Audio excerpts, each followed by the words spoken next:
దేవుని స్తోత్రం. మీ అందరూ కొందరు దేవుని మాటలు ఏందని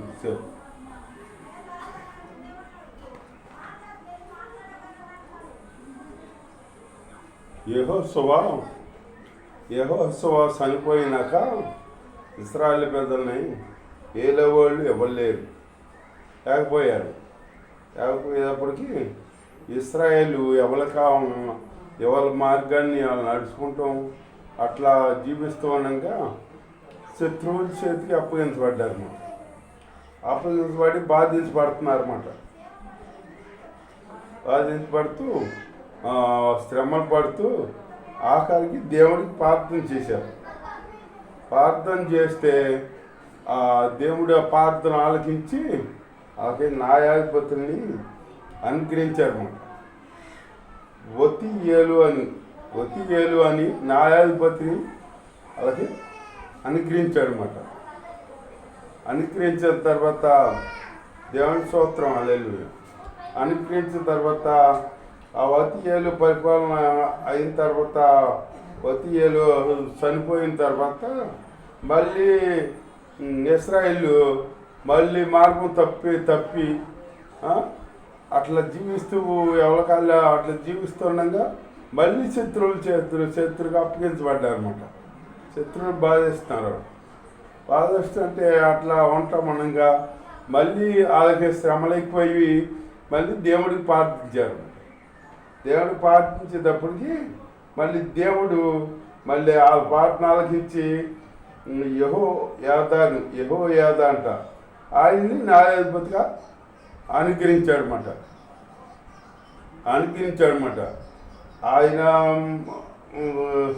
ఆయన కాలంలో సమాధానంగా వద్దాయి. మళ్ళీ ఆయన కూడా చనిపోయిన తర్వాత మళ్ళీ ఇశ్రాయేలుకి నాయకులు లేకుండా పోయారన్నమాట. పోయేటప్పటికి వీళ్ళని శత్రువు వచ్చి బాధ పెడుతున్నారన్నమాట. బాధ పెడుతుంటే శ్రమలు పెడుతుంటే ఆ శ్రమలు తట్టుకోలేక మళ్ళీ దేవుడిని ప్రార్థించారు. ప్రార్థిస్తే ఆ ప్రార్థన ఆలకించి దేవుడు మళ్ళీ సర్గారు అని ఒక ఆయన్ని మళ్ళీ న్యాయాధిపతిగా నియమించాడు అన్నమాట. నియమిస్తే ఆయన పాలించినంత కాలం పాలించాడు. ఆయన మళ్ళీ కాలం అయిపోయిన తర్వాత మళ్ళీ ఇశ్రాయేలు ప్రజలు మళ్ళీ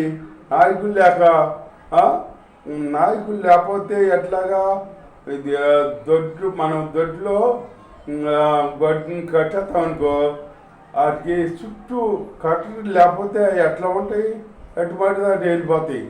అట్లాగే ఇశ్రాయేలు ఎటుమాటి దాటి వెళ్తాం, ఎవరి కాళ్ళే జీవిస్తాం చేస్తుంటే మళ్ళీ వీళ్ళకి నాయకులు లేకపోతాం.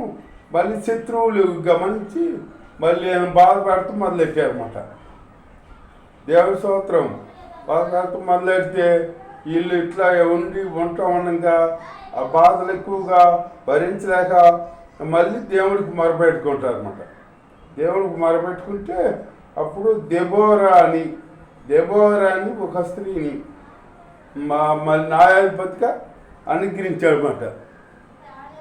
దెబోరా అని ఒక స్త్రీ అనుగ్రహించినప్పుడు ఆ దెబోరా పరిపాలన చేసినంతకాలం బాగానే ఉంది. పరిపాలన చేసిందన్నమాట. చేసి మళ్ళీ ఆవిడ చేసిన నాలు చేసి మళ్ళీ ఆవిడ కాలం అయిపోయినాక మళ్ళీ విస్తరబిల్లి మళ్ళీ ఎవరో ఇశ్రాయేలు నాయకులు లేక మళ్ళీ ఎవరి కాళ్ళే జీవిస్తూ ఎవరి దారుణాలు ఉంటుంటే అట్లా జీవిస్తుంటే శత్రువులు వచ్చి మళ్ళీ వీళ్ళ ముట్టడి వేసారన్నమాట. శత్రువులు వీళ్ళని వాడుకుంటున్నారన్నమాట. వీళ్ళు బాధపడుతున్నారు, శ్రమలు పెడుతుంటే ఆ శ్రమలు తట్టుకోలేక వీళ్ళు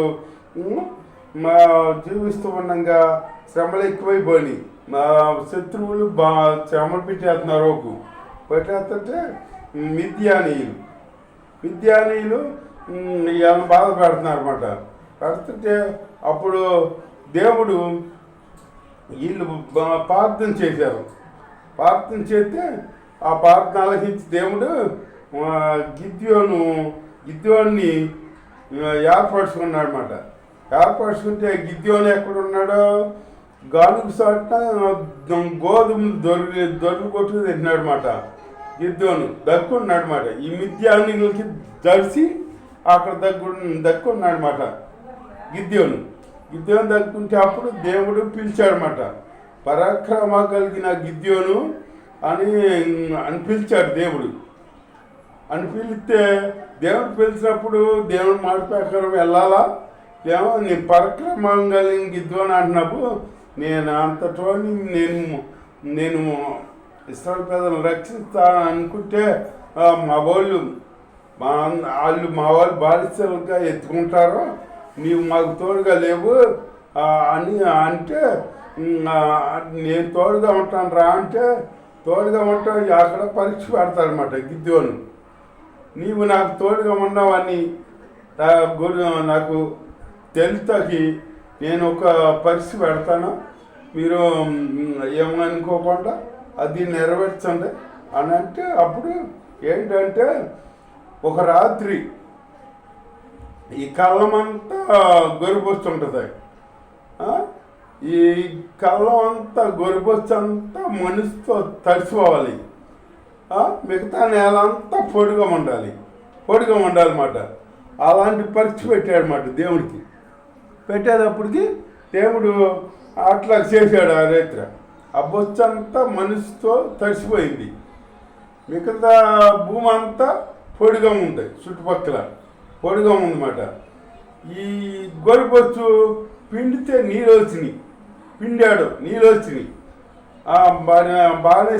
బాగానే ఉంది అని ఇంకొకసారి ప్రభు ఏమనుకోకుండా ఇంకొకసారి నేను పరీక్ష పెడతానా, మీరు దానికాడ చేయండి అంటే అప్పుడు సర్లే ఏంటి చెప్పంటే ఈసారి ఈ గొరిబొచ్చంతా పొడిగా ఉండాలి, మొత్తం చుట్టుపక్కల నేల అంతా తడిసిపోవాలి అని అట్లాంటి పరీక్ష పెట్టాడనమాట. పెట్టేటప్పటికి దేవుడు అట్లాగే చేసాడు. గిద్యోను అన్నట్టు చేశాడనమాట. గొరిబొచ్చంతా పొడిగా ఉంది చక్క, చుట్టుపక్కల నేల అంతా తడిసిపోయింది. తడిసిపోతే అప్పుడు మీరు నాకు తోడుగా ఉన్నారని నాకు ఇప్పుడు అనిపిస్తుంది అని చెప్పి గిద్యోను వస్తాడనమాట. అప్పుడు వస్తాడు కానీ గిద్యోను జరుపుతూనే ఉంటాడు.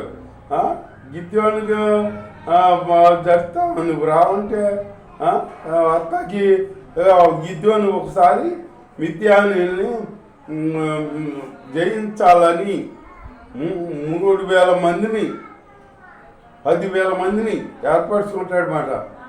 10,000 మందిని ఏర్పరచుకుంటాడు.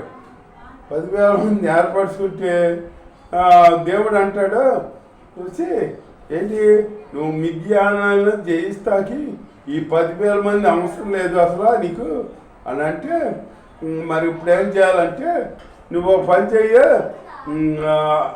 ఒక నీళ్ళ ఏటు కట్టిని కాడకి తీసుకెళ్ళి నీళ్ళు తాగేటట్టు అలాగే తాగమను. కుక్కగా గతికి చూడు వాళ్ళని వేరే పెట్టు, మోకాళ్ళుని తాగుతారు చూడు తాగిగా వాళ్ళని వేరే పెట్టు అని చెప్పాడు దేవుడు. పెడితే సర్లేని కుక్క కడికి గతికి తాగుతున్నారు చూడు వాళ్ళు 3,000 మంది అయ్యారన్నమాట. 3,000 మంది అయితే ఈ 7,000 మంది తీసేసారు. ఇక అవసరం లేదని తీసేసారన్నమాట. తీసేస్తే ఈ 3,000 మంది కాడ ఎక్కువే అని మళ్ళీ పరీక్ష పెడితే మళ్ళీ 300 మంది వాళ్ళని ఎంచుకున్నారన్నమాట. ఎంచుకుంటే అప్పుడు వాళ్ళు యుద్ధం చేసేది దేవుడే, యెహోవా యుద్ధం చేసేది. కాకపోతే మనం ఊరుకుని నిలబడి చూడమే. దేవుడు అన్నాడు కదా, యుద్ధం యెహోవాదే, నీవు ఊరికనే నిలబడి చూడమన్నాడు అనమాట. బైబిల్లో తెలియబడుతున్నాడు. అట్లాగే మనం నిలబడతామే, మనం వెళ్తాం కానీ యుద్ధం యెహోవాదే, యెహోవా యుద్ధం చేస్తాడనమాట. అప్పుడు వెళ్తే బోర్లో బోర్లో దిబిటీలు ఓటుకుండ్రు పట్టుకోమన్నమాట. ఓటుకుండ్రలో బోర్లు ఊతారన్నమాట. బోర్లు ఊస్తే సైన్యం వచ్చినట్టు వాళ్ళు కనపడతాకి బోర్లు ఊతారన్నమాట. మళ్ళీ ఈ ఓటుకుండ్రు పగలు కొడతారన్నమాట. ఓటుకుండ్రు పగలు కొడితే ఆ సైన్యం వచ్చేసారు మన మీదకి అని చెప్పేసి వాళ్ళు పారిపోతారు. ఇక అట్లాగే దేవుడు అట్లా చేశాడనమాట. 3 ఇంకోటి ఏంటంటే డ్యూటీలు వెలిగించి కాగడాలు వెలిగించుకుని వస్తారు కదా దానికి వచ్చేటప్పుడు. అట్లాగే వెళ్ళి డ్యూటీలు వెలిగించి ఓటుకుండ్రు పగలు కొట్టేటప్పటికి ఇలా సైన్యం వచ్చేసారు మన మీదకి. మనం ఇంకా నశించిపోతాం, మనం ఆగం అని చెప్పేసి వాళ్ళు పారిపోయారన్నమాట. యుద్ధం యెహోవా ఇచ్చాడన్నమాట. వీళ్ళు ఊరికి ఉంటమే ఊరికి నిలిచి చూడమన్నాడు కదా దేవుడు. యెహోవాదే యుద్ధము, యెహోవాదే నీ ఊరికి ఉండి చూడు అన్నాడనమాట. దేవుడు మన పక్షాన్ని యుద్ధం చేస్తాడు, మన ఊరికి నిలబడటమే. అట్లాగే ఎరుకో కోటలో కూల్చేటప్పుడు కాడ అట్లాగే అన్నాడు దేవుడు. 7 సార్లు మీ 7 రోజులు తిరగండి, దాని చుట్టూ స్థుతులు చెల్లించుకుంటూ 7వ రోజు 7 సార్లు చెల్లిస్తూ 7 మార్లు తిరగమన్నాడనమాట. స్థుతులు కేవలం సూత్రాలు చెల్లిస్తూ మాలని ఆ ఎరుకో కోటగాల్లో కూలిపోయిందన్నమాట. అలాగే దేవుని మీద మనం విశ్వాసం ఉంచామనుకో మన కార్యాలు దేవుడు చేస్తాడు. జరగదా అని మనం సందేహం తక్కలా. మన దేవుడు ఆసామాసి దేవుడు కాదు, గొప్ప దేవుడు, గొప్ప కార్యాలు చేసే దేవుడు. ఆ దేవుడిని మనం అనుసరించుకుని జీవిస్తూ మనం భయపడుతున్నామంటే మనం ఇక మనలో ఏమీ ఇది లేదు, సైతానికి లోబడిపోయినట్టే.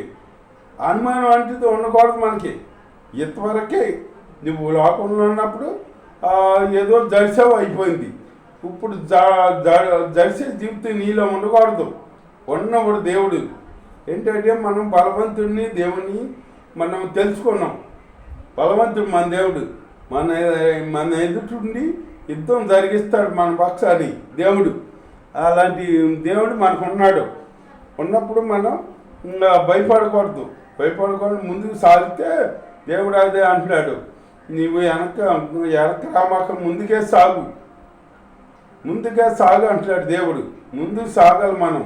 సాగుతూ విశ్వాసంలో దేవుడు ఎన్నో అద్భుత కార్యాలు చేస్తాడు. దేవుడు చేయని కార్యం ఏమి లేదు. దేవుడు అద్భుతకరంగా కార్యాలు చేసి మనల్ని రక్షిస్తాడనమాట. మన పక్షాన్ని ఆజ్ఞతాడనమాట. మన పక్షాన్ని ఉంటాడనమాట. నిన్ను కట్టుకు ఎప్పుడు కాసు కాపాడుతా అంటున్నాడు దేవుడు. తల్లి మరిచా నీ మరణం అంటున్నాడు దేవుడు. తల్లి మరితా పెట్టినే ఆ తల్లి అయినా మరిచినా కానీ నీ మరణం అంటాడు దేవుడు. చూడు మన అరచేతిలో చెప్పుకున్నానని వాగ్దానం ఇచ్చాడు దేవుడు. అలాంటి దేవుడిని మనం శుద్ధించుకుంటూ గనపరుచుకుంటూ ధైర్యంగా విశ్వాసంలో ధైర్యంగా జీవిద్దాం. దేవుడు ఇచ్చిన మాటలు దేవుని దీవించుగాక. ఆమేన్.